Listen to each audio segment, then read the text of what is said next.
Assalamualaikum warahmatullahi wabarakatuh. Hai sahabat Indonesia, bagaimana kabarnya hari ini? Semoga kita selalu dalam keadaan sehat dan selalu semangat untuk belajar bahasa Indonesia. Perkenalkan, nama saya Vivin Fadria, panggil saja Bu Vivin.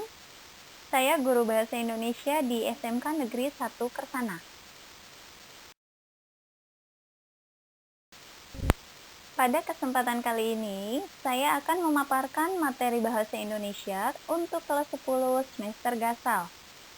Yang pertama adalah teks laporan hasil observasi atau teks LHO, yaitu teks yang berisi laporan hasil sebuah pengamatan terhadap sebuah objek. Yang akan kita pelajari pada materi ini adalah pertama, menginterpretasi isi teks LHO. Yang kedua, merevisi isi teks LHO. Yang ketiga, menganalisis kebahasaan teks LHO. Dan yang keempat adalah mengonstruksi teks LHO. Kemudian, yang akan kita lakukan selama pembelajaran adalah berdiskusi tentang materi. Yang kedua, mengerjakan LKPD atau lembar kerja peserta didik. Dan yang ketiga, menyusun dan menyunting teks LHO.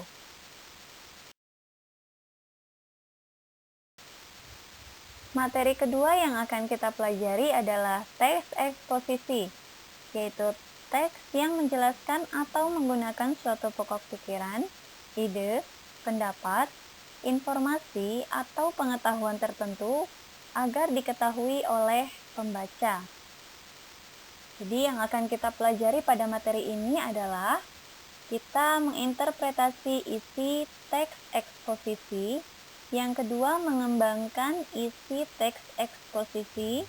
Yang ketiga, menelaah struktur dan kebahasaan teks eksposisi. Yang keempat, menyusun teks eksposisi.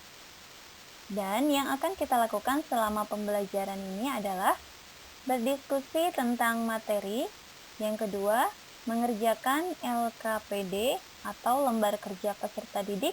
Dan yang ketiga, menyusun teks eksposisi.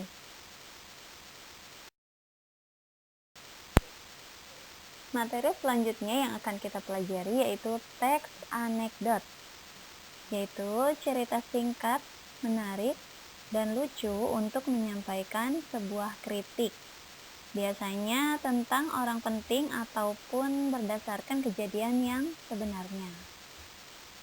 Oke, jadi yang akan kita pelajari pada materi ini adalah mengkritisi teks anekdot dari aspek makna tersirat. Yang kedua, mengonstruksi makna tersirat dalam sebuah teks anekdot. Yang ketiga, menganalisis struktur dan kebahasaan teks anekdot. Dan yang keempat, menciptakan kembali teks anekdot.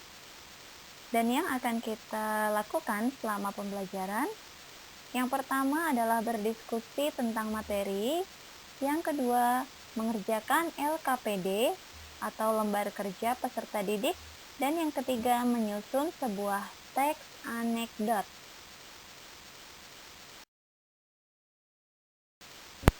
Dan materi terakhir yang akan kita pelajari adalah teks hikayat, yaitu cerita rakyat yang menonjolkan kemustahilan dan kesaktian tokoh-tokohnya dalam cerita. Dan yang akan kita pelajari pada materi ini adalah mengidentifikasi nilai-nilai dan isi hikayat.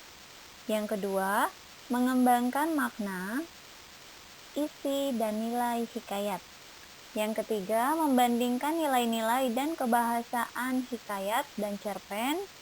Yang keempat, mengembangkan hikayat ke dalam bentuk cerpen. Dan yang akan kita lakukan selama pembelajaran ini adalah berdiskusi tentang materi, mengerjakan LKPD atau lembar kerja peserta didik, dan yang terakhir adalah mengembangkan teks hikayat ke dalam bentuk cerpen. Baik sahabat Indonesia, mulailah dengan sebuah langkah kecil karena itulah sebuah awal dari sesuatu yang besar. Jadi pelajarilah sesuatu sedikit demi sedikit, karena itu akan berguna bagi masa depan kita. Sekian penyampaian saya ucapkan terima kasih. Wassalamualaikum warahmatullahi wabarakatuh.